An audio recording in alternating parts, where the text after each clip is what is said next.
cheating husband mocked his wife's final message, until he saw the ultrasound she left on the table.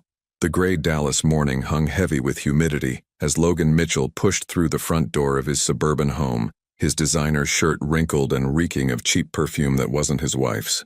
At 35, Logan had perfected the art of entitlement, successful enough to afford his arrogance, handsome enough to believe his own lies, and careless enough to think consequences were for other people.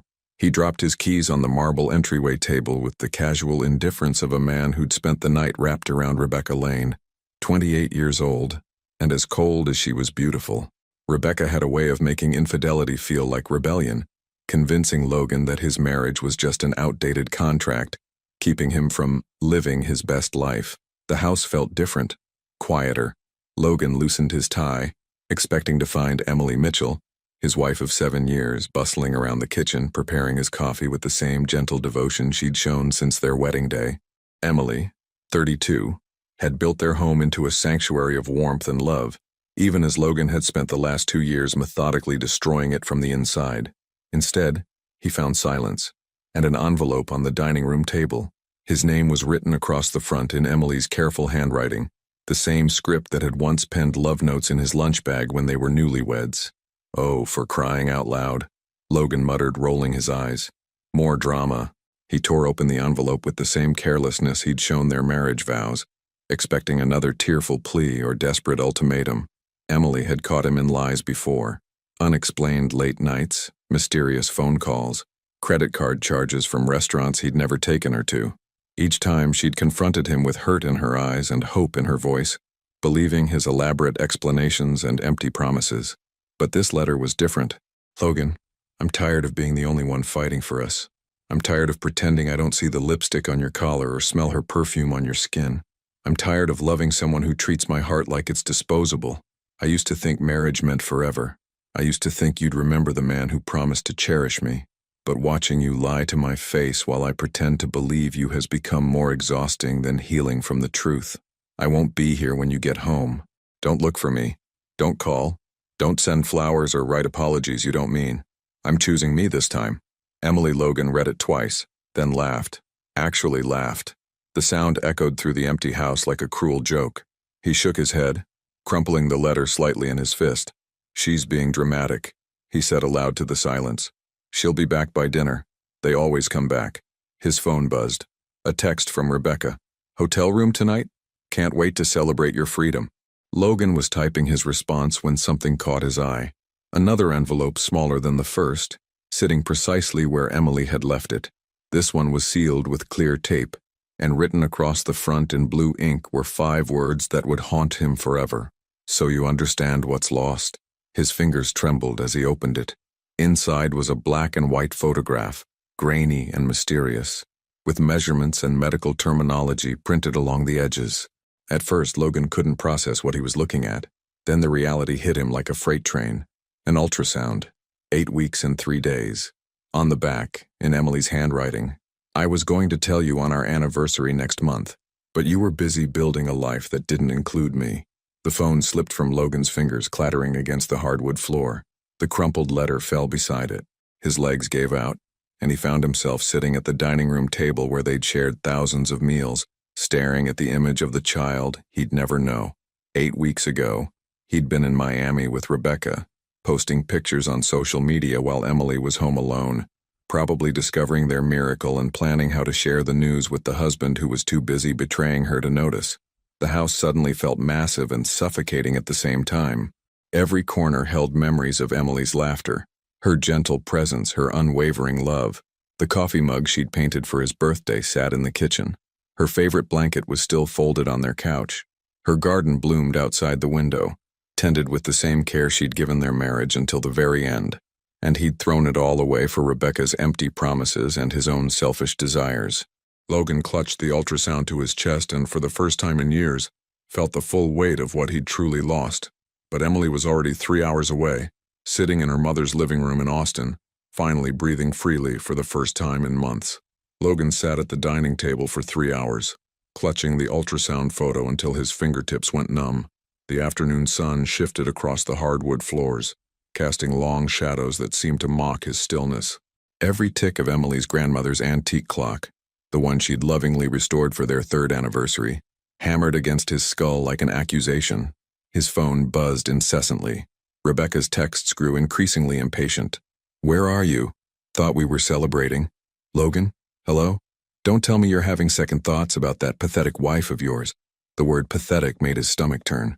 For 2 years he'd let Rebecca poison his view of Emily, convincing him that his wife's devotion was weakness, that her unconditional love was boring, that he deserved more excitement than quiet dinners and gentle conversations about their future. Now, staring at the proof of that future, a future Emily had been nurturing while he was busy destroying it, Logan felt sick. He finally picked up his phone and dialed Emily's number. It went straight to voicemail. Her voice, recorded months ago when things were still salvageable, was cheerful and warm. "Hi, you've reached Emily. I can't come to the phone right now, but leave a message and I'll get back to you as soon as possible. Have a blessed day." The beep felt like a gunshot. Emily, it's me. I found the photo, the ultrasound. Baby, why didn't you tell me? I would've." His voice cracked. "Please call me back. We need to talk about this. About us. About our baby." He hung up and immediately called again. Voicemail. Again. Voicemail. On the 5th attempt, a different voice answered. Stern, protective, familiar. "She doesn't want to talk to you, Logan." Dorothy Chambers, Emily's mother, had never liked him. From the beginning, she'd seen through his charm to the selfish man underneath. Emily had always defended him, making excuses for his behavior, believing in the man she thought he could become. "Mrs. Chambers, please. I need to speak with Emily. I know about the baby. I can explain everything." "Explain?" Dorothy's laugh was bitter. "Explain how you were in Miami posting pictures with your girlfriend while my daughter was home alone, throwing up every morning and trying to decide whether to bring a child into a broken marriage? Explain how you missed every sign that she needed you because you were too busy not caring." Logan's throat constricted. "How did you—" "She told me everything, Logan. Every lie, every betrayal, every night she cried herself to sleep while you were out living your best life." Dorothy's voice grew harder. "She's done protecting you from the consequences of your choices. I love her. I love Emily. And I want to love our baby. I made mistakes, but no." The word hit like a sledgehammer. Mistakes are forgetting anniversaries or leaving dishes in the sink. What you did was a choice. Every day for 2 years, you chose someone else over your wife. You chose to lie to her face. You chose to make her feel like she wasn't enough.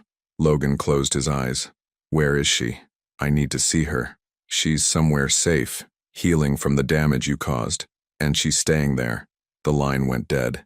Logan threw his phone across the room, watching it shatter against the wall beside Emily's favorite photograph, their honeymoon in Napa Valley, both of them laughing in a vineyard, her eyes bright with the kind of joy he'd slowly stolen from her.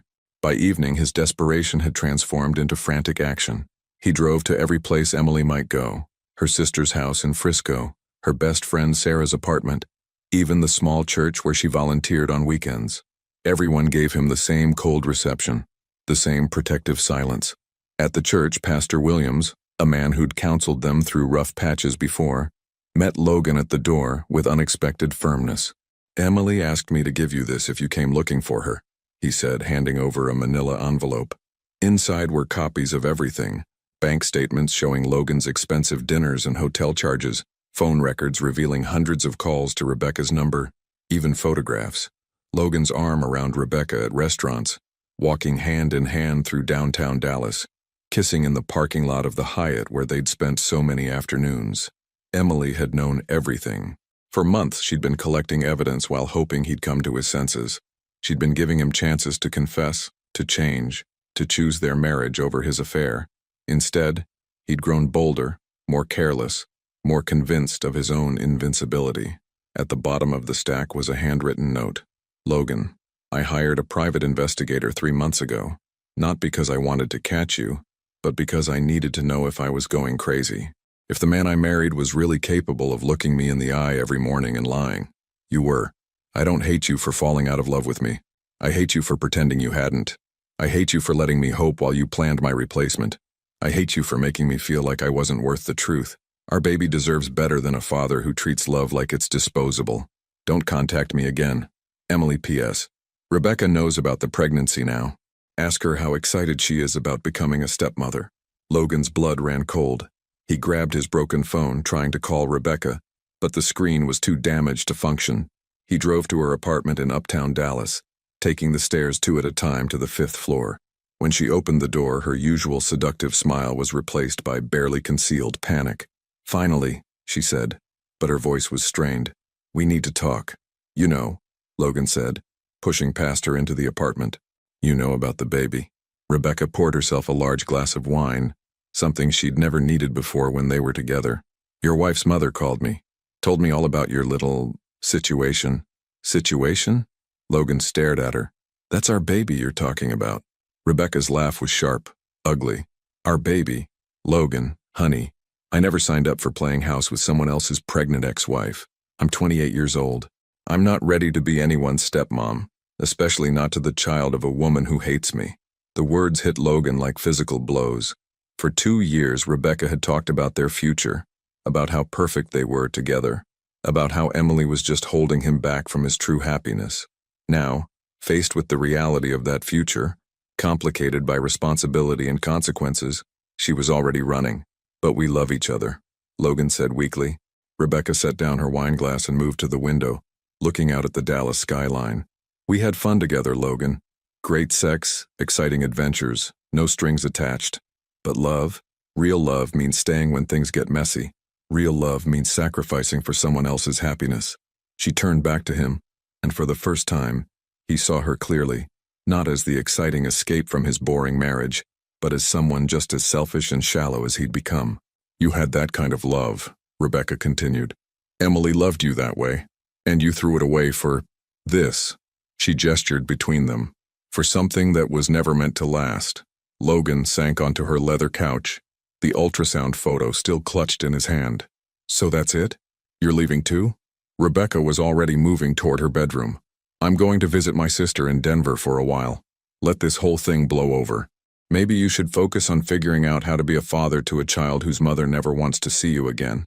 As she disappeared into the bedroom to pack, Logan realized he was truly alone for the first time in his adult life. No wife who loved him unconditionally, no mistress who promised him everything, just the photograph of a child he'd never hold, and the growing weight of understanding what he'd destroyed in his pursuit of something that had never been real at all.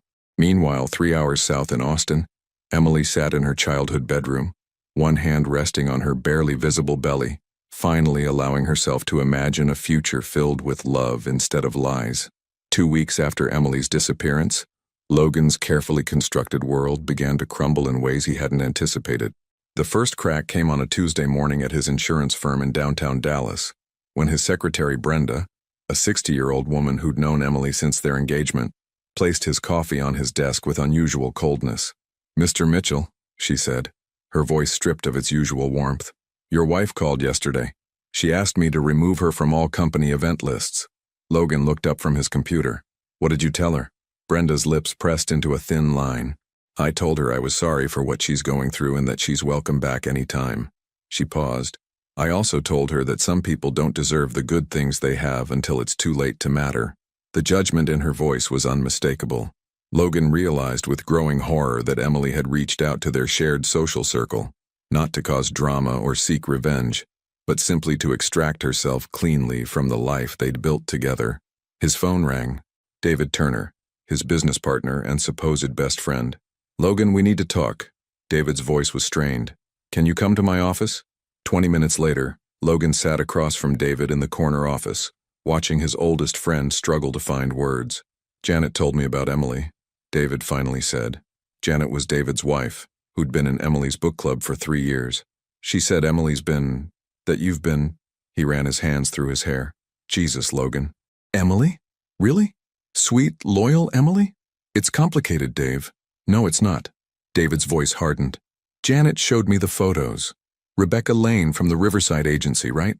That real estate agent you met at the Fletcher account? Emily knows everything, Logan, the hotels, the trips, the lies, and she's pregnant." The word pregnant hung in the air like an accusation. "I didn't know about the baby," Logan said weakly. "That makes it worse, not better." David stood up, walking to his window. "Emily was at our anniversary party 3 months ago, remember?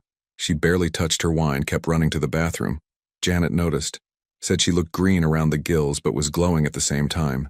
You know what Emily told Janet when she asked if she was feeling okay?" Logan's stomach dropped. "What?"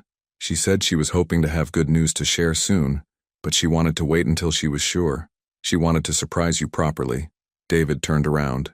While she was planning how to tell you about your first child, you were posting Instagram photos with your mistress in South Beach. The weight of David's disappointment was crushing. They'd known each other since college, had been best men at each other's weddings. David had watched Logan fall in love with Emily, had seen how happy she made him. Janet doesn't want to see you anymore, David continued. And honestly, I'm struggling with this partnership. How can I trust you with our clients' families when you couldn't honor your own marriage? Meanwhile, in Austin, Emily was experiencing her own revelations, but hers were leading to strength rather than destruction. Her mother's house on Elm Street felt like a sanctuary. The same wallpaper from her childhood, the same creaky stairs, the same sense of unconditional safety. Dorothy Chambers had turned the spare bedroom into a temporary nursery, complete with a rocking chair that had belonged to Emily's grandmother. You don't have to decide everything today, Dorothy said as they sat on the back porch, watching the sunset paint the sky in soft pastels. Emily's hand rested on her small bump, now 14 weeks along and finally showing. I know, Emily said, but I feel like I'm finally thinking clearly for the first time in years. She'd started seeing Dr.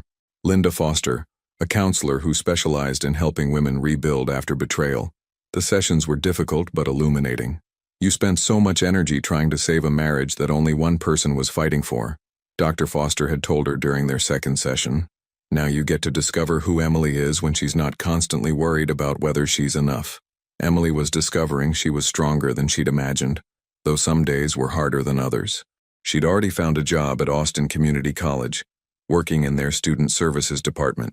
The salary was modest, but the health insurance was excellent, and the environment was supportive. Her supervisor, Mrs. Garcia, was a single mother herself who understood the challenges Emily faced. Not every day was good. Sometimes Emily woke up crying, wondering if she'd made the right choice. Sometimes she caught herself reaching for her phone to call Logan, only to remember why that wasn't an option anymore. The pregnancy hormones didn't help. One moment she felt invincible. The next, she was sobbing over a commercial about families. You have that look, Dorothy observed, studying her daughter's face. What look? The same look you had when you were 7 and decided to build a treehouse by yourself. Determined, focused, a little stubborn. Emily smiled, the first real smile she'd felt in months. I've been thinking about names. If it's a boy, maybe Liam. It means strong-willed protector. And if it's a girl, Grace. Because I feel like I'm finally living by grace instead of constantly trying to earn love. Her phone buzzed. Another call from Logan, the 15th this week. She'd stopped answering after the first few desperate voicemails, but he kept trying. He came by St. Mark's again, Dorothy said quietly. St. Mark's was their old church in Dallas where Emily still had friends who kept her mother informed. Pastor William said he looked terrible, asked if there was any way to get a message to you. Emily's expression hardened slightly. What kind of message? That he's sorry, that he wants to be a father, that he'll do anything to make things right. Emily was quiet for a long moment.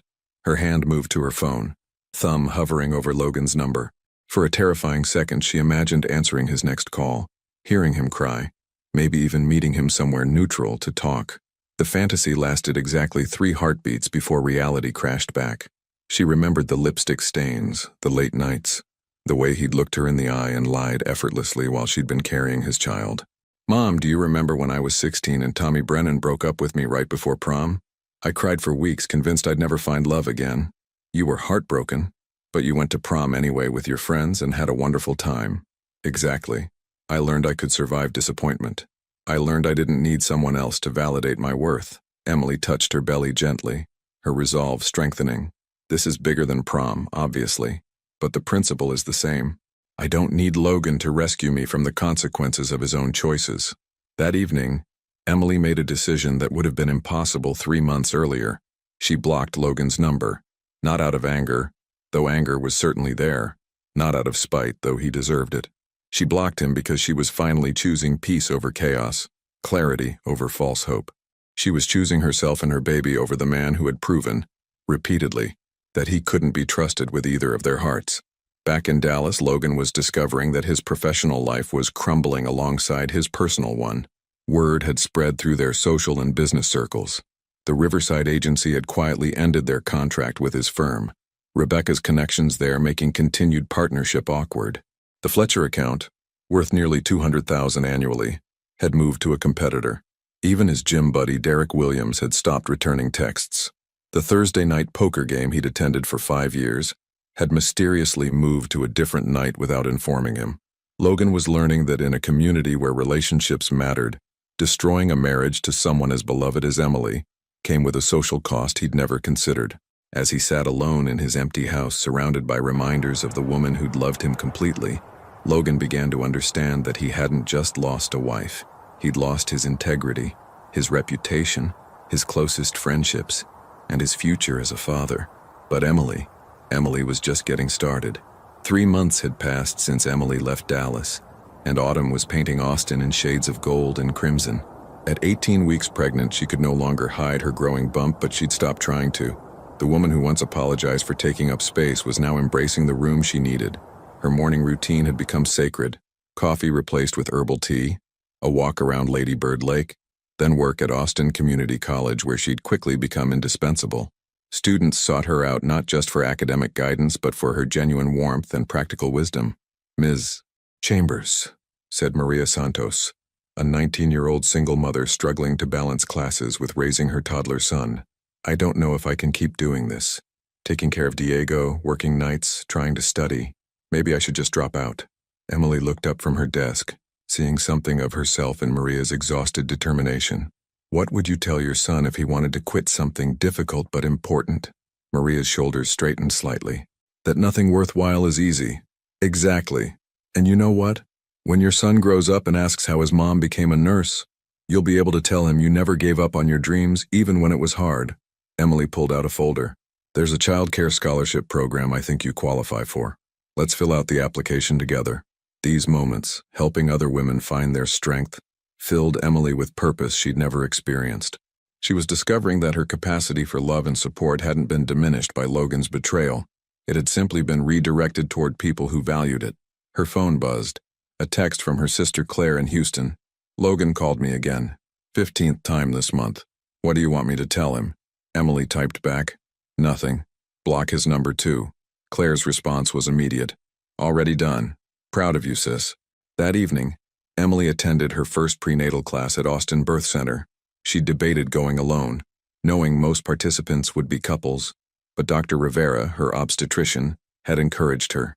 "Support comes in many forms," Dr. Rivera had said. "Sometimes the strongest support is the decision to show up for yourself." The class was taught by Janet Walsh, a certified midwife with kind eyes and a reassuring presence. As Emily settled onto her yoga mat, she noticed the other participants, couples holding hands, sharing excited whispers about nursery themes and name choices. For a moment, the familiar pang of loss threatened to overwhelm her. This should have been her and Logan, planning together, dreaming together. Instead, it was just her, and surprisingly, that felt like enough. "Let's start with introductions," Janet said. "Share your name and one thing you're looking forward to about becoming a parent." When it was Emily's turn, she placed her hand on her belly and spoke with quiet confidence. "I'm Emily. I'm looking forward to showing my baby what unconditional love looks like." The woman next to her, Jessica, smiled warmly. "That's beautiful. Are you here alone tonight?" "My partner couldn't make it," Emily said, which was technically true. Logan couldn't make it because he wasn't invited to be her partner anymore. After class, Jessica approached her in the parking lot. "I hope this doesn't sound presumptuous, but if you ever need a friend to talk to, here's my number." Being pregnant can feel overwhelming sometimes. Emily accepted the card gratefully.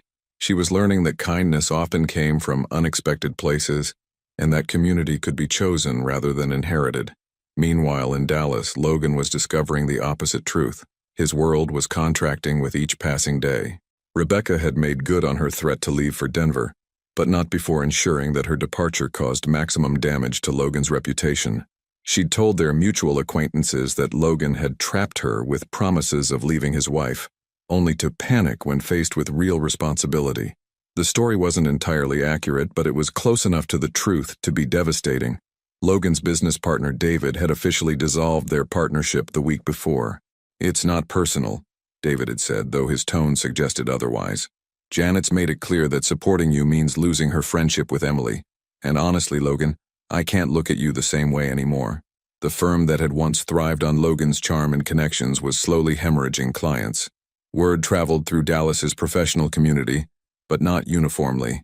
Some clients remained loyal, particularly those who didn't know Emily personally or valued Logan's professional competence over his personal failures. Others quietly moved their business elsewhere. The damage was real but gradual. Logan estimated they'd lost about 30% of their client base over 6 months, enough to cause serious financial strain, but not immediate collapse.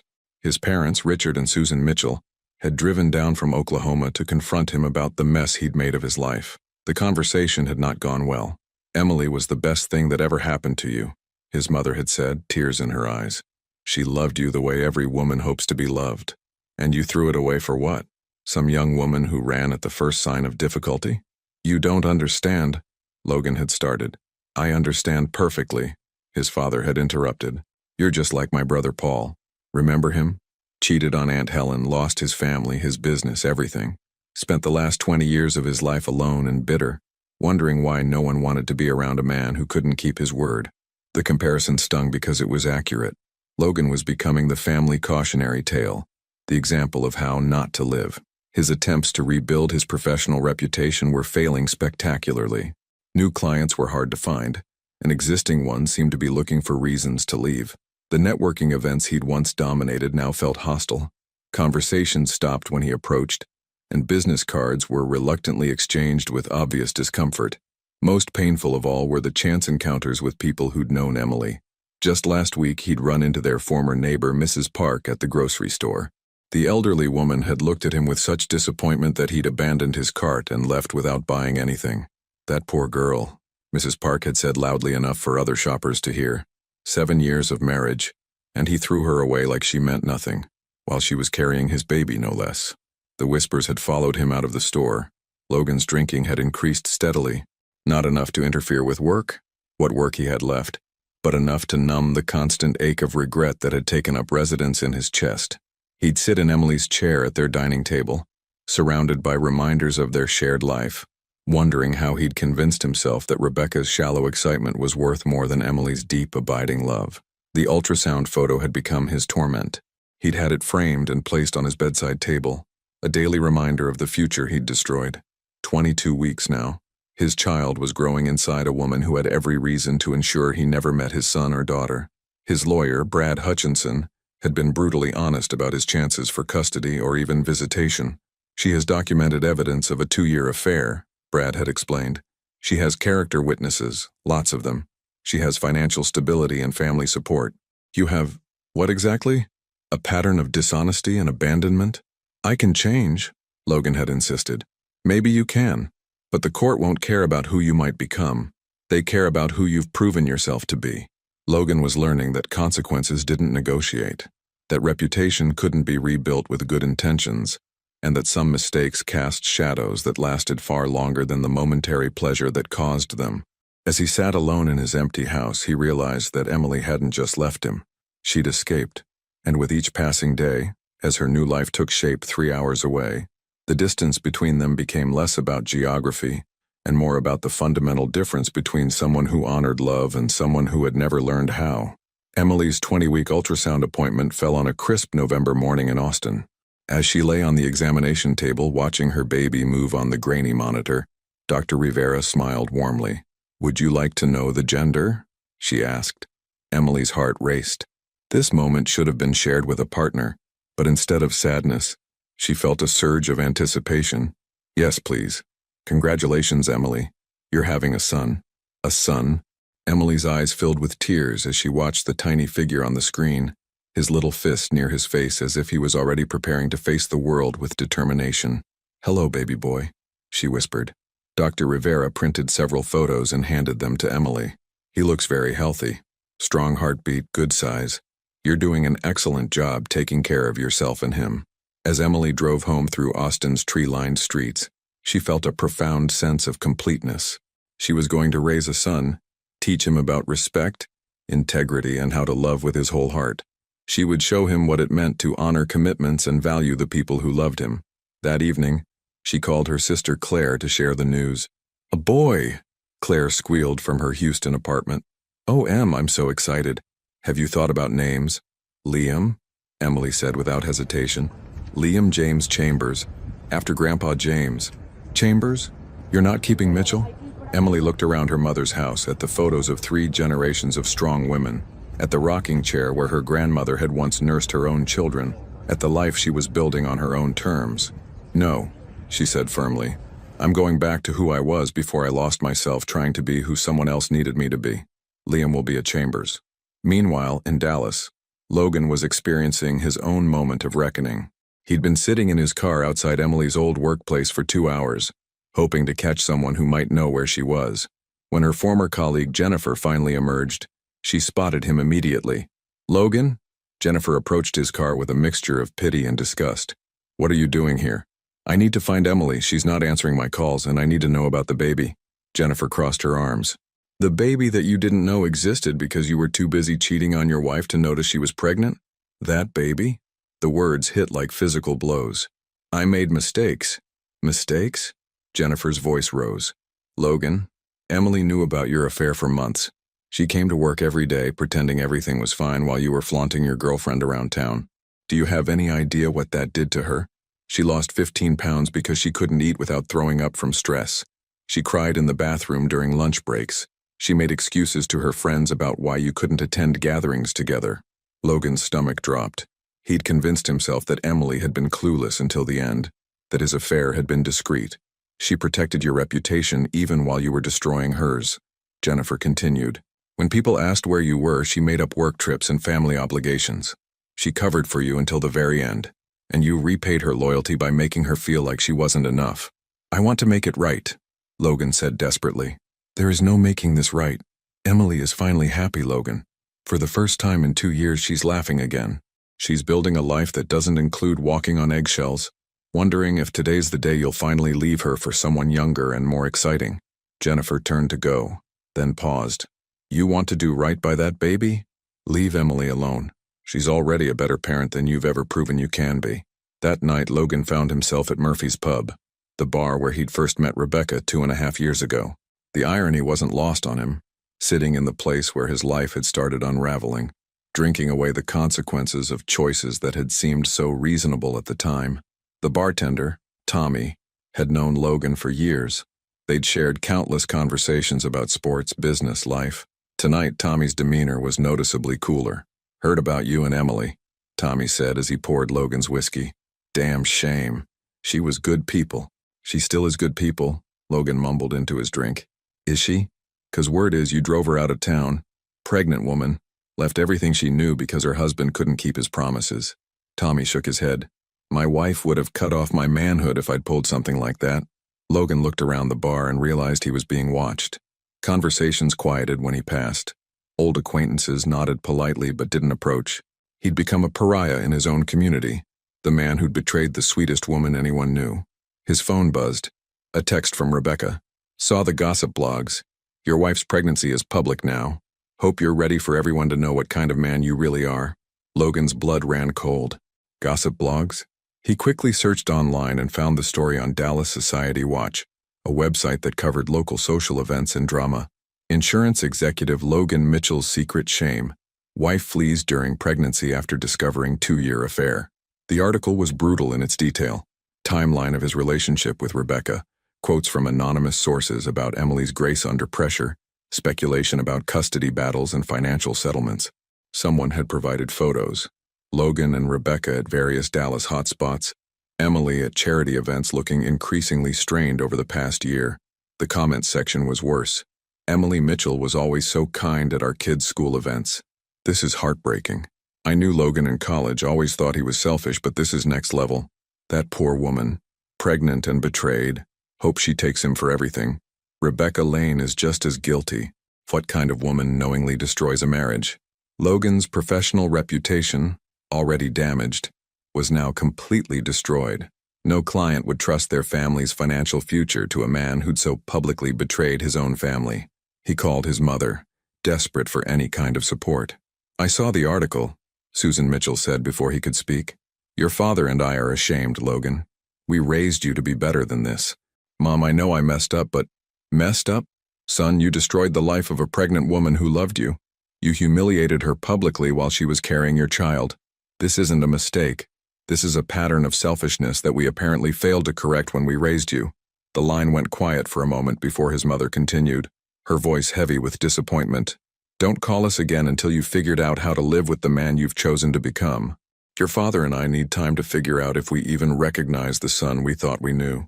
She hung up, leaving Logan completely alone for the first time in his life. Back in Austin, Emily was experiencing the opposite revelation. She was surrounded by love, support, and possibility. Her mother had started knitting tiny blankets for Liam. Her colleagues had thrown her a surprise baby shower. The women from her prenatal class had invited her to join their new mothers group. As she assembled a crib in what would be Liam's nursery, Emily felt a peace she hadn't experienced in years. She was creating a safe, stable world for her son, a world built on honesty, respect, and unconditional love. Her phone rang. Dorothy answered it in the kitchen, and Emily could hear her mother's firm voice. "No, she's not available. No, she won't be available. Stop calling this number." Emily didn't even need to ask who it was. Logan's desperation was irrelevant to her now. She had a future to build, a son to prepare for, and a life to live that didn't include room for people who had proven they couldn't be trusted with her heart. That night, as she felt Liam kick for the first time, Emily smiled in the darkness. "It's just you and me, little one," she whispered to her belly, "and that's going to be more than enough." December arrived in Austin with an unexpected warmth, as if the city itself was welcoming Emily's approaching due date. At 32 weeks pregnant, she moved with the careful grace of a woman who had learned to honor her body's needs. Her belly was round and proud now, and Liam's movements had become a constant, reassuring presence. Emily had thrown herself into preparing for single motherhood with the same determination she'd once devoted to saving her marriage. The difference was that this effort brought her joy instead of exhaustion. Her apartment, a cozy two-bedroom place near the college, was nearly ready. The nursery walls were painted a soft sage green, and Dorothy had installed floating shelves filled with classic children's books. Emily had spent evenings reading to her belly, her voice growing stronger with each page.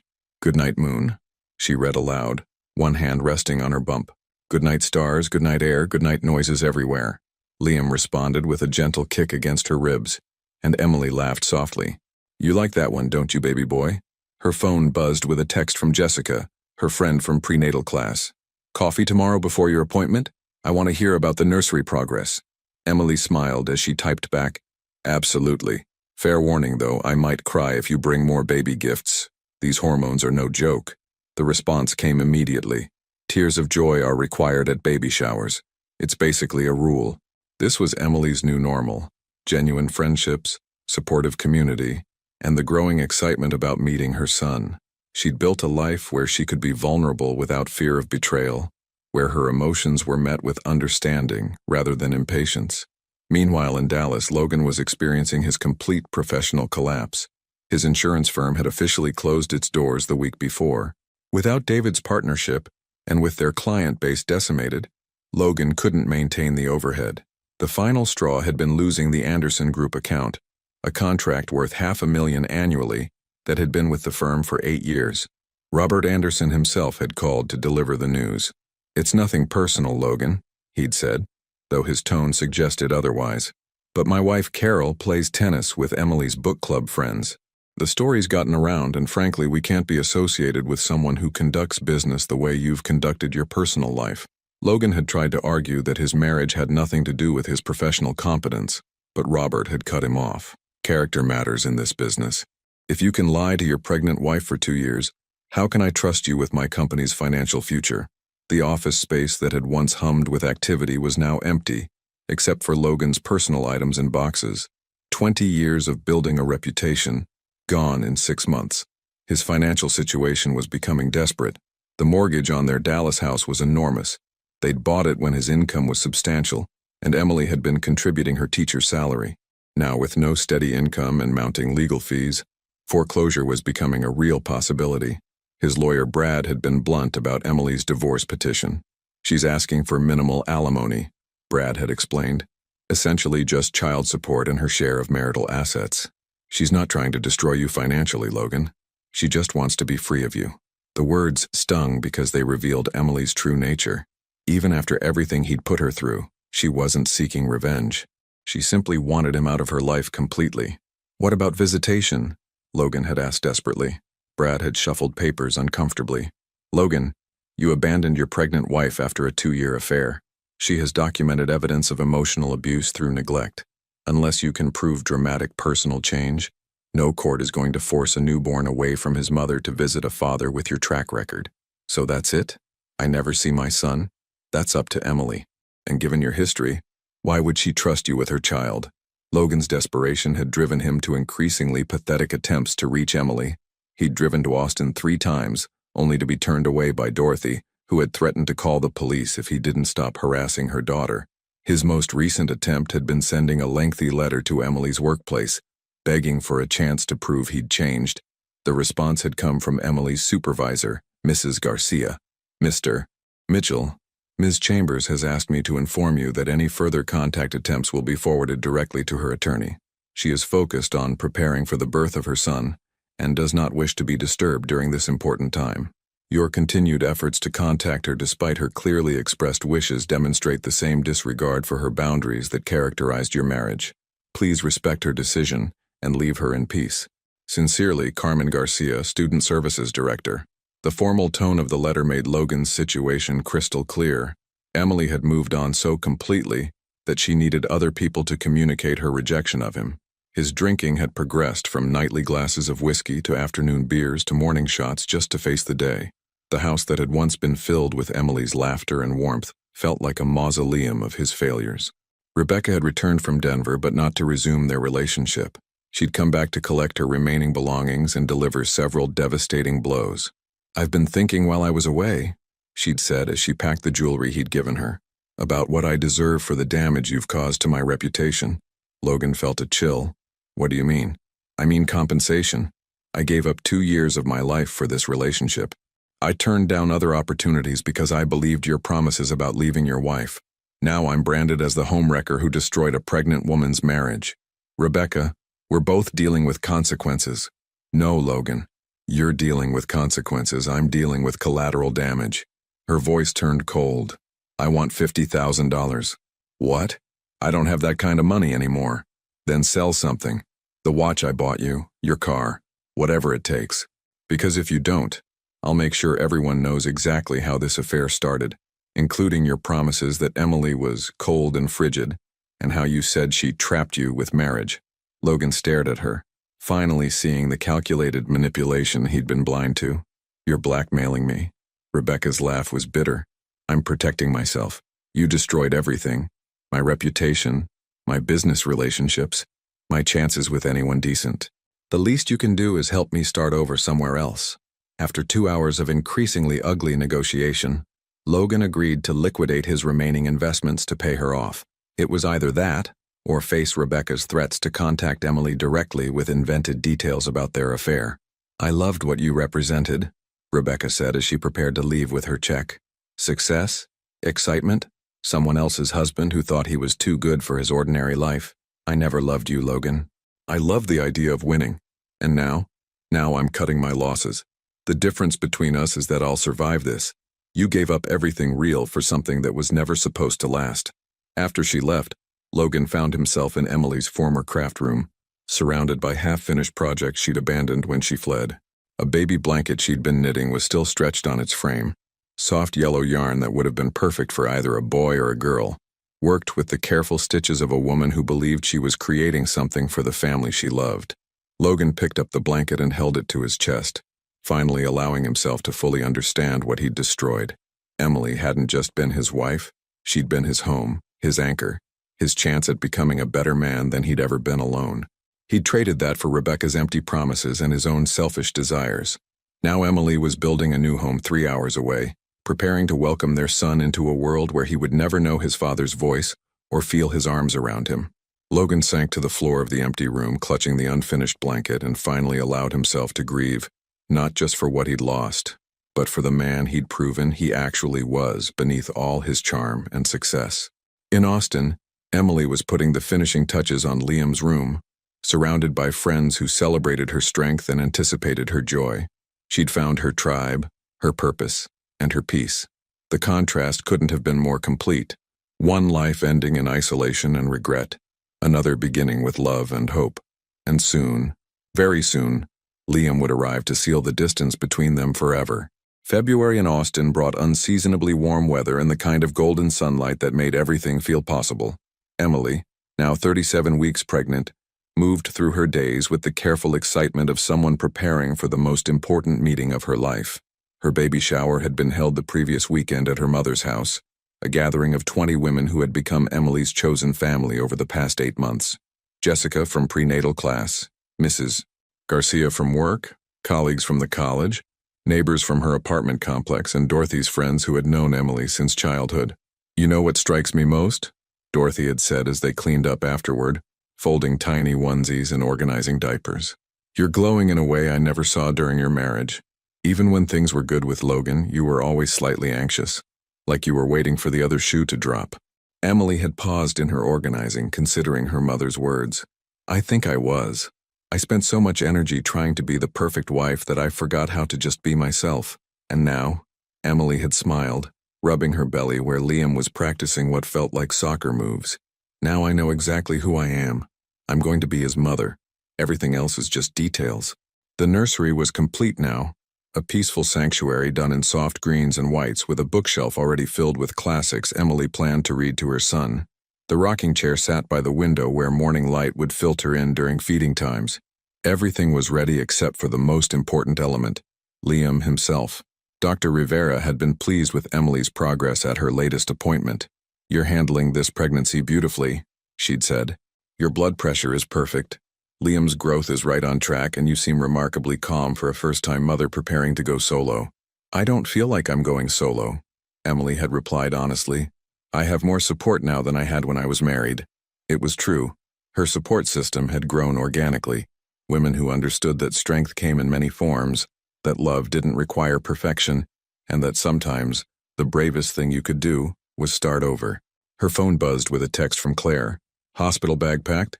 Remember, comfortable going home outfit for you and Liam. I'll be there 30 minutes after you call." Emily smiled as she double-checked her hospital bag for the 3rd time that week. Claire had driven up from Houston to be her labor coach, taking vacation time from her job to ensure Emily wouldn't face delivery alone. "Everything ready, sweetheart?" Dorothy asked, appearing in the doorway with 2 cups of herbal tea. "I think so. It's strange, I'm not scared. Nervous, excited, but not scared. That's because you trust yourself now. You know you can handle whatever comes." Meanwhile, in Dallas, Logan was discovering just how far a man could fall when every support system abandoned him simultaneously. The foreclosure notice had been posted on his front door that morning. Despite his desperate attempts to negotiate with the bank, his financial situation had become untenable. The house he and Emily had chosen together, where they'd planned to raise children and grow old together, would be sold at auction within 30 days. Logan sat on the living room floor, surrounded by boxes and the debris of a life that had imploded. He'd been packing mechanically, trying to decide what deserved to be saved from the wreckage of his choices. Emily's things had been the hardest. Her books, her craft supplies, the small decorative touches that had made their house a home, he'd left them untouched for months, as if preserving them might somehow preserve the possibility of her return. Now, faced with the reality of moving into a studio apartment he could barely afford, Logan was forced to confront the finality of his situation. His phone rang. His mother's number appeared on the screen for the first time in 2 months. "Hello, Mom," he answered, his voice rough from disuse. "Logan." Susan Mitchell's tone was carefully controlled. "Your father and I heard about the house. News travels fast. Small-town gossip travels to Oklahoma, yes. Logan, we want to help, but you can't be seen supporting someone who destroyed his pregnant wife's life." "I understand." There was a long pause. "That's not what I was going to say. We want to help, but we need to know you understand the severity of what you've done. This isn't about making mistakes, son. This is about who you chose to become." Logan closed his eyes, surrounded by the ghosts of Emily's presence in their empty house. "I destroyed the best thing in my life for someone who never cared about me. I lost my integrity, my reputation, my business, and my family. I understand perfectly. What are you going to do now? I don't know. Try to rebuild, I guess. Try to become someone worthy of, I don't know what. Emily will never forgive me. My son will grow up not knowing my name. Maybe that's for the best. Logan, no, Mom, it is. He'll have Emily, and Emily is worth 10 of me. She'll raise him to be the kind of man I never learned how to be. Susan was quiet for a moment. You're not beyond redemption, son. But redemption requires more than regret. It requires change. After his mother hung up, Logan found himself holding the ultrasound photo that had become his constant torment. 37 weeks now. His son could arrive any day, and Logan would learn about it the same way everyone else would, through gossip, secondhand information, and his own imagination. He'd written dozens of letters to Emily over the past month, each one more desperate than the last. None had been sent. What was the point? She'd made her position clear through her lawyer, through her family, through the absolute silence that met his every attempt at contact. His phone buzzed. A notification from a Dallas gossip blog he'd unfortunately started following. Emily Chambers, formerly Mitchell, spotted at Austin Birth Center this week. Baby watch is on for the woman who became a local hero after leaving her cheating husband. The comment section was brutal in its support for Emily. She looks radiant. That baby is lucky to have such a strong mama. Hope she never looks back. Some people don't deserve second chances. Logan Mitchell is probably the most hated man in Dallas right now. Logan threw his phone across the room, watching it shatter against the wall Emily had painted when they'd first moved in together. She'd been so excited about that wall, spending weeks choosing the perfect shade of blue, talking about how it would be the backdrop for all their future family photos. Now the wall was marked with scratches from furniture being moved, faded spots where their wedding photos had hung, and fresh damage from his own self-destruction. That evening, as Logan packed the last of Emily's abandoned possessions into boxes he planned to store indefinitely, he came across their wedding album. He opened it to a photo of Emily during their first dance, her face radiant with joy and trust, looking at him like he was everything she'd ever wanted. The man in that photo felt like a stranger, someone who had possessed everything Logan now knew was valuable and had been too foolish to recognize it. Logan carefully closed the album and placed it in the box marked Emily's Things, a collection of items he couldn't bring himself to discard but had no right to keep. 3 hours away, Emily was experiencing the opposite revelation. As she settled into bed in her peaceful apartment, feeling Liam's gentle movements, she realized she'd never felt more complete. Tomorrow, she would work her final day before maternity leave. Next week, she might hold her son for the first time. In a few months, she'd return to a job she loved, surrounded by people who valued her. She'd built a life worth living, filled with authentic relationships and genuine peace.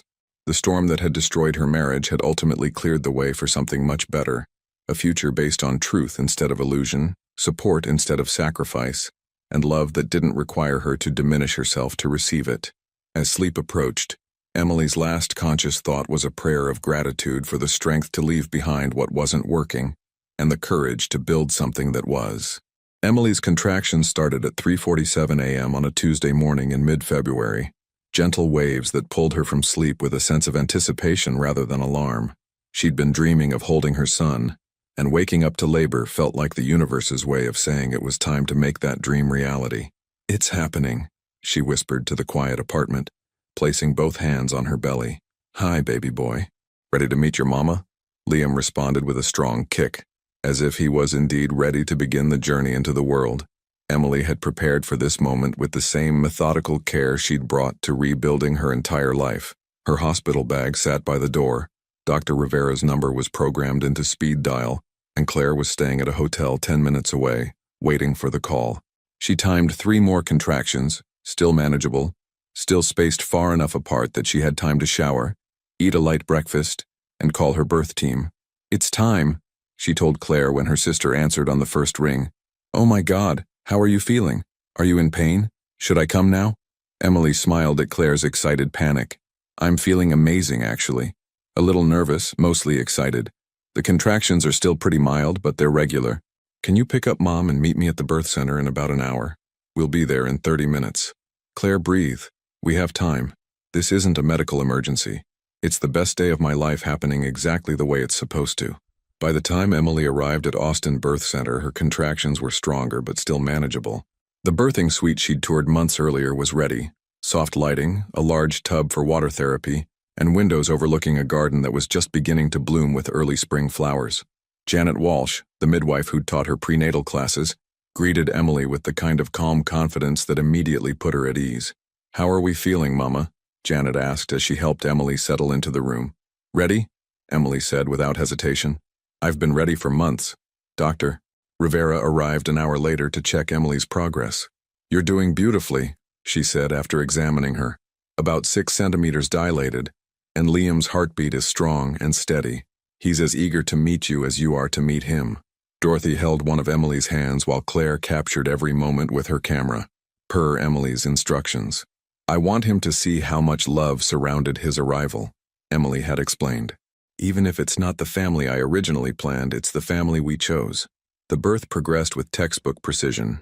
Emily labored with a strength that amazed everyone in the room, including herself. During the most intense contractions, she focused on the same mantra she'd used to survive the divorce. I am stronger than this moment. I can handle whatever comes. At 2:17 p.m., after 11 hours of labor, Liam James Chambers entered the world with a lusty cry that filled the birthing suite with pure joy. Oh my God, Emily sobbed as Janet placed her son on her chest. Oh my God, he's perfect. Hi, baby. Hi, Liam. Mama's here. Liam was indeed perfect. 7 pounds, 4 ounces of healthy baby boy with a shock of dark hair and the kind of alert eyes that seemed to take in everything around him. When Emily spoke, he turned toward her voice, already recognizing the sound that had been his constant companion for 9 months. Look at him, Claire whispered, tears streaming down her face as she photographed Emily's first moments with her son. He knows you're his mama. Dorothy leaned over to stroke Liam's tiny cheek. Welcome to the world, sweet boy. You're so loved already. Emily couldn't stop staring at her son. All the pain of the past year, the betrayal, the loneliness, the fear, seemed to evaporate in the face of this overwhelming love. She'd thought she knew what love was during her marriage, but this was different. This was love without conditions, without fear, without the possibility of betrayal. I'm going to be the best mother I can be, she whispered to Liam as he settled against her chest. I'm going to show you what it means to keep promises, to choose family every day, to love without holding back. Meanwhile, in Dallas, Logan was learning about the birth of his son through the cruelest possible channel, social media. He'd been checking Emily's sister's Instagram obsessively, hoping for any glimpse of information about his child.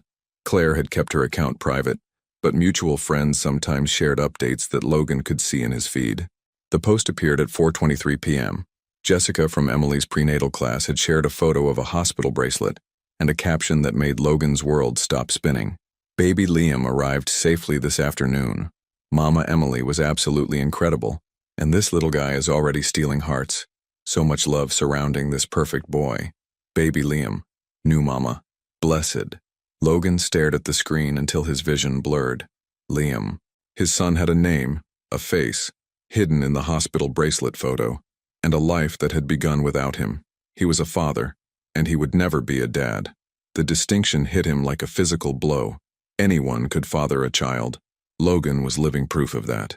But being a father, being present for first smiles and first words and first steps, being someone his son could count on and look up to, that privilege belonged to men who had proven themselves worthy of it. Logan had proven the opposite. His phone rang. His mother's number. Logan? Susan's voice was gentle. I saw online that Emily had the baby, a boy named Liam. Yeah? Logan's voice came out as a croak. He's here. How are you holding up? Logan looked around his sparse studio apartment, the place he'd moved to after losing the house, a space barely large enough for his remaining possessions and completely inadequate for visits from a child, even if such visits were possible. I'm a father who will never know his son, Logan said. I'm 35 years old, broke, alone, and my child is being raised 3 hours away by a woman who has every right to pretend I don't exist. Logan, no, Mom, it's fine. It's what I deserve. Emily is an amazing mother. I could see it in the way she talked about the pregnancy before I destroyed everything.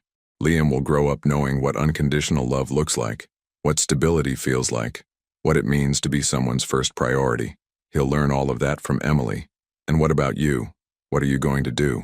Logan closed his eyes, thinking about the ultrasound photo he still kept on his bedside table, the one that showed Liam at 8 weeks when everything was still possible.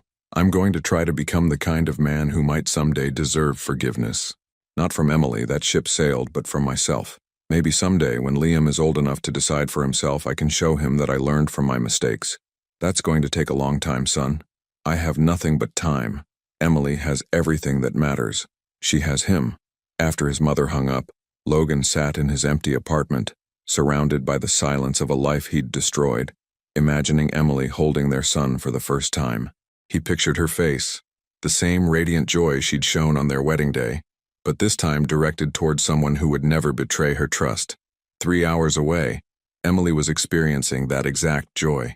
As evening fell over Austin, she held Liam against her chest, marveling at his perfect tiny fingers and the way he seemed to study her face with serious concentration.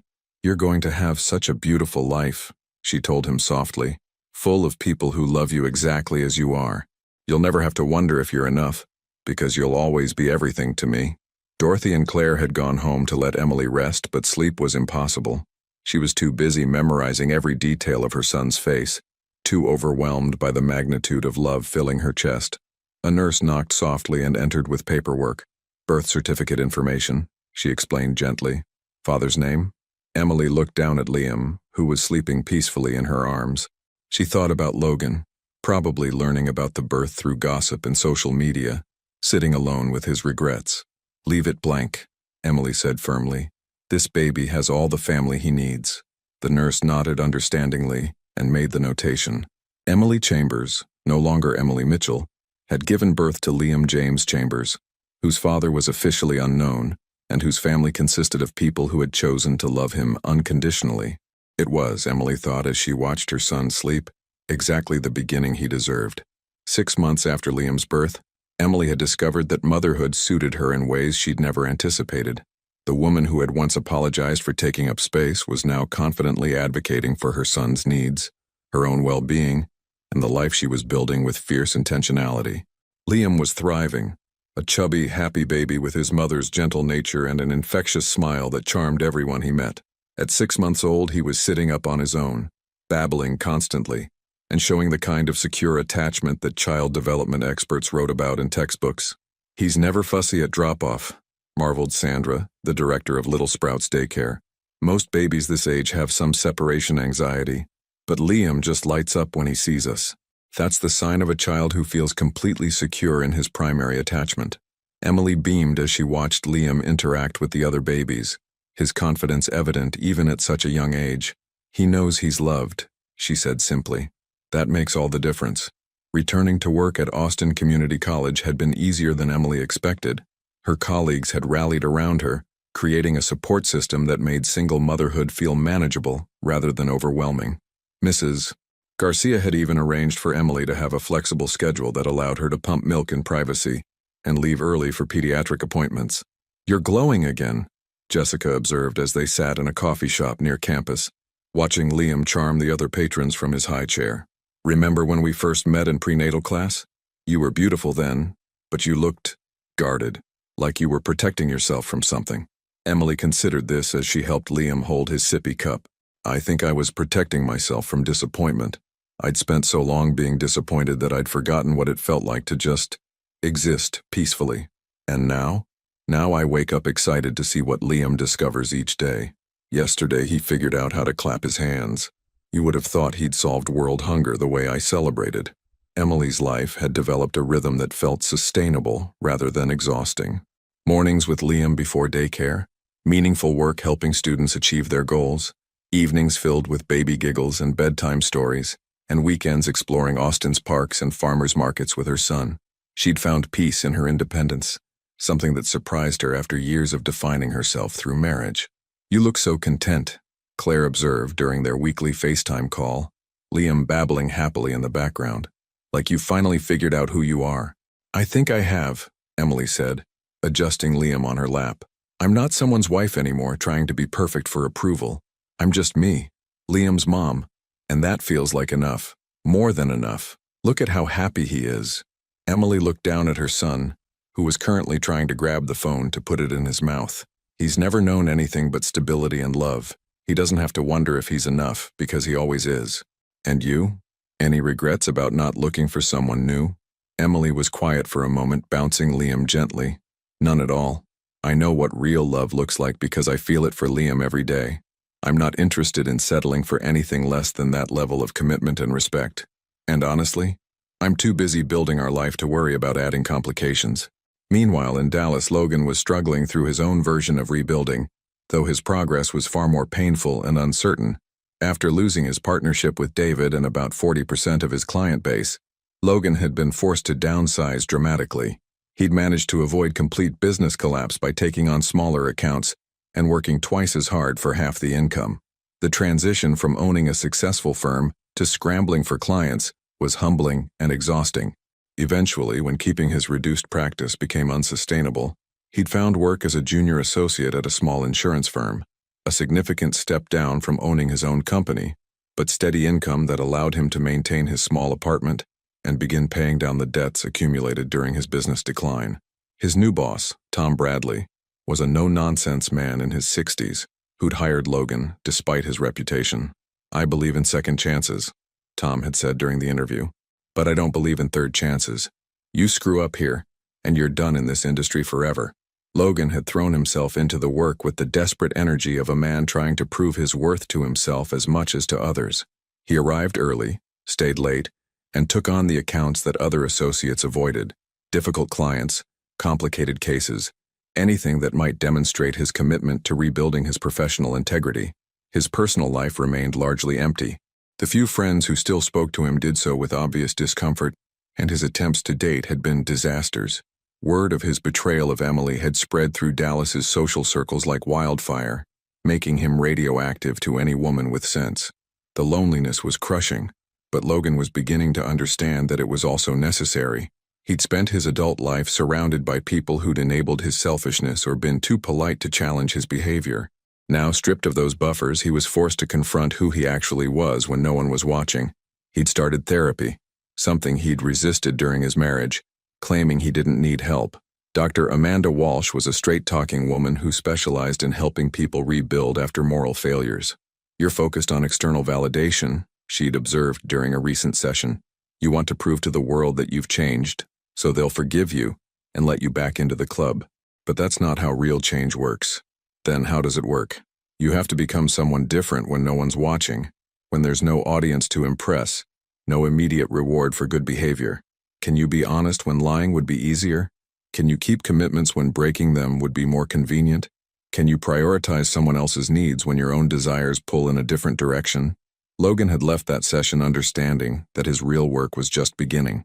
The external consequences of his betrayal, lost business, damaged reputation, social isolation, were painful but temporary. The internal work of becoming someone trustworthy was much harder and would take much longer. He'd also started attending a support group for men who'd destroyed their families through infidelity. The meetings were held in a church basement, led by a man named Robert who'd lost his wife and children 15 years earlier, and had spent the time since trying to understand why good people made devastating choices. "The thing about betraying someone who loves you," Robert had said during Logan's first meeting, "is that you don't just hurt them. You kill something in yourself. The part that was capable of receiving unconditional love dies because you've proven you don't deserve it." Logan had recognized the truth in those words immediately. Emily's love had been the best thing in his life, and he'd systematically destroyed it through selfishness and cowardice. Now he had to learn how to live as someone who'd thrown away something irreplaceable. His phone buzzed with a notification he'd been dreading and anticipating in equal measure. A social media post from one of Emily's friends showing Liam at a playground, laughing as Emily pushed him on a baby swing. The caption read, "Best mama and the happiest baby. These two are living their best life in Austin. Single, mom strong. Blessed baby." Logan stared at the photo for a long time. Liam looked like a perfect blend of both parents. Emily's gentle eyes, Logan's dark hair, and a smile that was purely his own. He was clearly thriving, dressed in bright colors, and looking at his mother with the kind of adoration that spoke of absolute security. Emily looked radiant, not in the careful, anxious way she'd looked during their marriage, but with the natural glow of someone who was exactly where she belonged, doing exactly what she was meant to do. Logan saved the photo, adding it to a folder on his phone labeled Liam, a collection of glimpses into his son's life that he'd gathered from social media posts and mutual friends' updates. It was pathetic, he knew, but it was the only connection to his child he was likely to ever have. That evening, as Logan sat in his sparse apartment, he wrote another letter he would never send.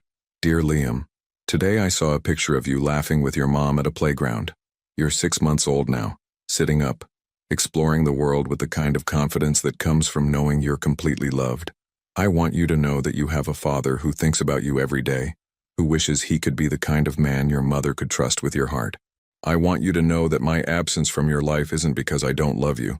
It's because I love you enough to not disrupt the beautiful, stable world your mother is building for you. Maybe someday when you're old enough to understand, we'll meet. Maybe by then I'll have become someone worthy of being called your father. Until then, I'm grateful that you have Emily, who will show you what real love looks like. I'm sorry for all the ways I've failed you before you were even born. Love. Logan folded the letter and placed it in a box with all the others. Dozens of unsent messages to a son who would grow up not knowing his father's name. It was, he reflected, exactly what he deserved. And more importantly, exactly what Liam and Emily deserved too. 1 year after Liam's birth, Emily stood in the backyard of the small house she'd just purchased in Austin's Bolden Creek neighborhood, watching her son take his first wobbly steps across the grass toward her outstretched arms. "Come to Mama, sweet boy," she called, her voice bright with encouragement as Liam tottered forward with the determined concentration of someone conquering the world one step at a time. He made it 3 steps before sitting down hard on his diaper-padded bottom. But instead of crying, he clapped his hands and babbled excitedly, as if he'd just accomplished something magnificent. "He did it!" Claire squealed from the porch, where she and Dorothy were setting up for Liam's first birthday party. "Emily, did you see? He walked."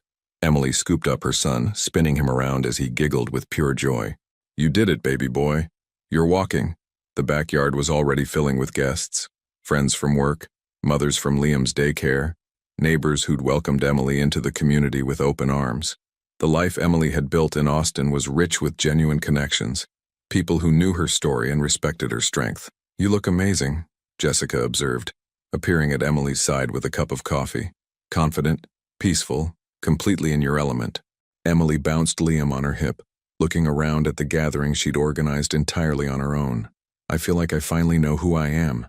Not someone's wife, not someone trying to be perfect for approval, just me, Emily, Liam's mom. That's enough. More than enough," Jessica agreed with a smile. "You're thriving." The party was a celebration not just of Liam's first year, but of Emily's complete transformation. The woman who had once apologized for existing was now confidently hosting gatherings in her own home, making decisions based on her values rather than fear, and raising a son who radiated security and joy. As guests arrived, Emily realized she'd created something she'd never had before, a chosen family built on mutual respect and genuine affection rather than obligation or convenience. Mrs. Garcia brought homemade tamales and stories about her own experience as a single mother. Sandra from the daycare contributed a photo album of Liam's first-year milestones. Even Dr. Rivera stopped by with her own children, delighted to see how well both Emily and Liam were thriving. "Speech!" someone called out as they gathered around Liam's high chair for cake time. Emily looked around at the faces surrounding her, people who had witnessed her journey from broken wife to confident mother, who had supported her without judgment, who celebrated her victories without needing credit for them. "A year ago, I thought my life was ending," she began, her voice steady and clear. "I thought losing my marriage meant losing my future, my identity, my chance at happiness." Liam babbled from his high chair, reaching for the birthday cake with its single candle, and the crowd laughed warmly. "Instead, I discovered that my life was just beginning. This little boy taught me that love doesn't have to hurt, that family doesn't require perfection, and that sometimes the most beautiful things grow in the spaces left by what we thought we couldn't live without." She looked at Liam, who was now successfully smearing frosting across his face and tray. "Happy birthday, sweet boy. Thank you for teaching me what unconditional love really means." Meanwhile, in Dallas, Logan was experiencing his own form of reckoning on this anniversary. He'd known it was Liam's first birthday. The date was etched into his memory like scar tissue. He'd taken the day off work, unable to imagine focusing on insurance policies, while his son celebrated a milestone Logan had no right to witness. The support group meeting that evening was smaller than usual, just 4 men sitting in the church basement sharing their stories of loss and the slow, difficult work of becoming better people. "Today's my son's first birthday," Logan said when it was his turn to speak. "I found out through Instagram that he's walking now.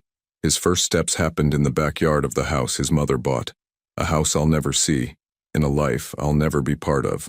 Robert, the group leader, nodded with understanding. "How does that feel?" Logan considered the question. 6 months ago, the answer would have been pure anguish, desperate regret, plans for grand gestures that might somehow earn forgiveness. Now the truth was more complex. It feels right, Logan said slowly.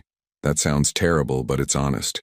Emily has built exactly the kind of life I should have given her when we were married. She's confident, peaceful, surrounded by people who value her. Liam is growing up secure and loved. They're both better off without the chaos I brought to their lives. That's growth, Robert observed. Accepting that love sometimes means staying away. Logan had made significant progress over the past year. His work performance had earned him a promotion and his boss's grudging respect. His therapy sessions with Dr. Foster had helped him understand the patterns of selfishness that had destroyed his marriage. He'd paid off most of his debts and was slowly rebuilding a life based on humility rather than entitlement. But the most important change was internal. Logan had stopped trying to find ways back into Emily and Liam's lives and started focusing on becoming someone who might deserve forgiveness someday, even if that forgiveness never came. I've been writing letters to my son, he continued. Letters I'll never send. I tell him about who I am now, what I've learned, how sorry I am for not being the father he deserved from the beginning. Maybe someday, when he's old enough to understand, I'll give them to him. Maybe not. Either way, writing them helps me remember why I need to keep working on myself. After the meeting, Logan drove to the cemetery where his grandfather was buried. Walter Mitchell had been the kind of man Logan was trying to become, someone who kept his word, honored his commitments, and put his family's well-being above his own desires. I wish you were here to meet your great-grandson, Logan said to the headstone. His name is Liam and he's perfect. He's got Emily's gentle nature and what I hope are some of the better parts of our family's stubbornness. He'll grow up knowing what integrity looks like because Emily will teach him. Logan pulled out his phone and showed the headstone a photo he'd saved from Emily's friend's social media. Liam in a tiny tuxedo t-shirt at his birthday party, chocolate cake smeared across his grinning face. Emily did that, created a child who radiates joy and security. She's the kind of parent you were, Grandpa, the kind I never learned how to be. As Logan drove home to his modest apartment, he felt something he hadn't experienced in years. Peace. Not happiness, exactly, but acceptance. He'd destroyed the most important relationship of his life, lost the chance to raise his son, and spent a year learning to live with consequences that would never fully go away. But he'd also stopped lying to himself, stopped making excuses, and started the long process of becoming someone he could respect. That evening he wrote another letter to Liam. Dear son, today you turned 1 year old. I saw pictures of your party, your first steps, your face covered in birthday cake. You look so happy, so loved, so completely secure in the world your mother has built for you. I want you to know that I'm proud of the man I'm becoming, even though it's too late for us to be a family. I'm learning what it means to keep my word, to think about other people's needs before my own, to build a life based on truth instead of convenience. Maybe these lessons will matter to someone someday. Maybe there's a woman out there who will benefit from the ways I'm learning to love without selfishness, or children who will have a better father because of the work I'm doing now. It won't be you, and that's the hardest truth I've ever had to accept. But watching you thrive with your mother has taught me that love sometimes means wanting someone's happiness more than your own presence in their life. Happy birthday, Liam. I love you enough to stay away. Your father, Logan sealed the letter and placed it with all the others in the box he kept in his closet. A record of a father's love for a son who would grow up never knowing his name. It was, he reflected as he prepared for bed, exactly what Emily and Liam deserved. A life free from the complications of his presence, filled instead with people who had earned the right to be there. 3 hours away, Emily was tucking Liam into his crib in their new house, singing the same lullaby she'd hummed to her belly during pregnancy. Today was a good day, wasn't it, sweet boy? She whispered as Liam's eyes grew heavy. So many people who love you. So many reasons to celebrate. Liam reached up and touched Emily's face with his tiny hand, and she felt the same overwhelming love that had sustained her through the darkest period of her life. Tomorrow we'll have another adventure, she promised. And the next day and the day after that, just you and me and everyone who chooses to love us. That's more than enough. As she turned off the light and headed downstairs to where Dorothy was finishing the cleanup from the party, Emily realized she'd achieved something she'd never thought possible. A life that felt complete exactly as it was, requiring no one's validation or participation to be beautiful. She'd lost a marriage but found herself. She'd been betrayed but learned to trust again. She'd been abandoned but created a family. Logan had taught her what love wasn't. Liam had taught her what love was. And Emily had taught herself that she was strong enough to build happiness on her own terms, surrounded by people who had proven they deserved a place in the life she was creating. It was, she thought, as she accepted her mother's proud hug and looked around at the life she'd built through her own strength and determination, exactly the ending she and Liam deserved. 3 years later, the autumn afternoon in Austin was perfect for a playground visit. Warm enough for Liam to run around in his favorite dinosaur t-shirt, cool enough for Emily to enjoy her coffee without melting. At 4 years old, Liam was a whirlwind of energy and curiosity, fearlessly climbing jungle gyms and making friends with every child he met. "Mama, watch this," he called out, hanging upside down from the monkey bars with the kind of confidence that made Emily's heart swell with pride and terror in equal measure. "I'm watching, brave boy, be careful," Emily called back from the bench where she sat grading papers from her night classes. She'd completed her master's degree in counseling the year before, and was now working toward her license as a family therapist, specializing in helping women rebuild after betrayal. Her life had taken on a rhythm that felt both purposeful and sustainable. Days at the college helping students navigate their academic journeys, evenings with Liam exploring Austin's parks and libraries, weekends filled with the chosen family she'd built, Dorothy, Claire, Jessica, and a circle of friends who had proven their loyalty through presence rather than words. "Ms. Emily," called Maria Santos, the young single mother Emily had helped years ago, who was now a registered nurse and one of Emily's closest friends. "Liam's showing off for the new kids again." Emily looked up to see her son demonstrating how to properly slide down the big slide to a group of younger children, his natural leadership qualities already evident. He was patient with the scared ones, encouraging with the hesitant ones, and protective of anyone who needed help. "He gets that from you," Maria observed, settling beside Emily on the bench. "That way of making everyone feel included and safe." Emily watched her son with the kind of deep contentment she'd never experienced during her marriage. "He's never known anything but unconditional love. It shows." "Any regrets?" Maria asked gently. She was one of the few people who knew Emily's full story, having been there through the final stages of her transformation. Emily considered the question seriously. "About leaving Logan? Never. About Liam not having a father figure? Sometimes I wonder, but then I watch him interact with the world and I see how secure he is. He knows he's loved completely. He's never had to question his worth or wonder if someone's going to abandon him. That's worth more than having a father who couldn't be trusted." Liam ran over, cheeks flushed from playing, and climbed onto Emily's lap with the easy affection of a child who had never been rejected. "Mama, can we get ice cream?" I shared my crackers with the new girl and she said her mama might let her have ice cream too if I asked nice. Emily smiled, recognizing Liam's natural diplomacy skills. "Let me meet her mama first and then we'll see about ice cream." As they walked toward the ice cream truck, Emily felt her phone buzz. A text from Jessica. "Saw the news about Logan. Thought you should know." Emily's stomach tightened slightly. She'd successfully avoided news about Logan for 3 years, focusing entirely on building her future rather than dwelling on her past. But curiosity won. "What news?" she texted back. "DUI arrest. Lost his job again. It's in the paper." Emily felt a familiar pang, not of longing or regret, but of sadness for the man Logan could have been if he'd chosen differently. She deleted the text thread without responding and tucked her phone away. That evening, after Liam had been bathed, read to and tucked into bed with his collection of stuffed animals, Emily sat in her living room with a cup of tea and reflected on how far they'd both come. Their house was small but perfect for them. 2 bedrooms, a backyard where Liam could play, and walls covered with his artwork and photos of their adventures together. It was a home built on stability, honesty, and joy, rather than obligation or fear. Her phone rang. Dorothy's nightly check-in. "How's my grandson?" Dorothy asked, settling into her own evening routine back at her house just 20 minutes away. Exhausted from a full day of conquering playground equipment and making friends. "How was your book club?" "Enlightening as always. We finished reading Educated tonight. Lots of discussion about the strength it takes to leave toxic families and build something better." Dorothy paused. "Speaking of which, Claire mentioned you heard about Logan today." Emily wasn't surprised her sister had already shared the news.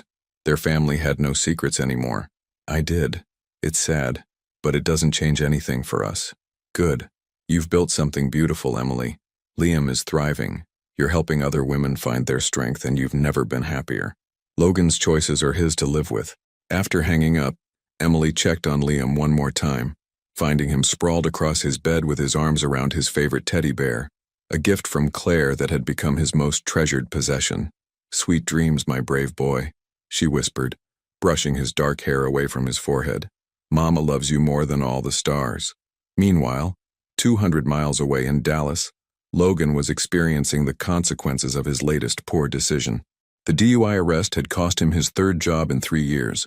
His drinking had progressed from social lubrication to daily necessity, and his ability to maintain professional relationships had deteriorated accordingly. At 38, he was living in a rundown studio apartment, working temporary jobs when he could find them, and struggling with the reality that his life had never recovered from the choices he'd made 5 years earlier. His support group had expelled him after multiple relapses. His parents had stopped taking his calls after he'd asked them for money one too many times. His few remaining acquaintances tolerated him out of pity rather than affection. But the lowest point had come 6 months earlier, when he'd attempted to contact Emily through her work email, begging for a chance to meet Liam. The response had come not from Emily, but from her attorney. "Mr. Mitchell, Ms. Chambers has made her position clear regarding contact from you. Any further attempts to reach her or her son will be considered harassment and will be prosecuted accordingly. Ms. Chambers has built a stable, loving home for her child, who knows nothing about you and has never asked about a father. She will not risk his security to satisfy your desire for contact. Do not contact this office or Ms. Chambers again. Respectfully, Sarah Williams, attorney at law." The letter had shattered Logan's last hope of redemption through grand gestures or persistent appeals. Emily had moved on so completely that his existence was irrelevant to her happiness. The realization had driven him deeper into drinking, which had led to the DUI, which had cost him his job, which had brought him to this moment, sitting alone in his apartment on a Tuesday night surrounded by empty bottles and the wreckage of a life that had never recovered from his betrayal. His phone buzzed, a notification from Facebook, showing him a memory from 5 years ago, a photo of him and Emily at a charity gala, both dressed up and smiling at the camera. Emily's smile had been genuine then, trusting, full of love for the man she thought she'd married. Logan studied his own face in the photo and barely recognized the confident, successful man he'd once been. That man had possessed everything: a beautiful wife who adored him, a thriving business, respect in his community, and the promise of a future filled with shared dreams. That man had thrown it all away for 2 years of meaningless sex with a woman who had abandoned him the moment things became complicated. Logan deleted the Facebook app from his phone and threw the device across the room, watching it shatter against the wall just as his life had shattered against the rocks of his own selfishness. 3 hours away, Emily was falling asleep in her comfortable bed, planning tomorrow's activities with Liam and looking forward to another day of the peaceful, purposeful life she'd built from the ashes of her broken marriage. She slept deeply, surrounded by love and security, while Logan lay awake in his empty apartment, haunted by the ghost of what he'd destroyed and the man he'd chosen not to become. The contrast was complete, the consequences permanent, and the lesson crystal clear. Actions have consequences. Character matters, and some mistakes echo for a lifetime. Emily had learned that love shouldn't require you to diminish yourself. Logan had learned that some things, once broken, can never be repaired. And somewhere in Austin, a 4-year-old boy slept peacefully in his bed, surrounded by unconditional love and completely unaware that he'd been saved from chaos before he was old enough to remember it. It was, in the end, exactly the story each of them deserved. I hope you enjoyed today's video. If you did, please leave a like to help me out, and don't forget to subscribe to the channel so you don't miss out on the next stories. Thanks for watching, and see you in the next video.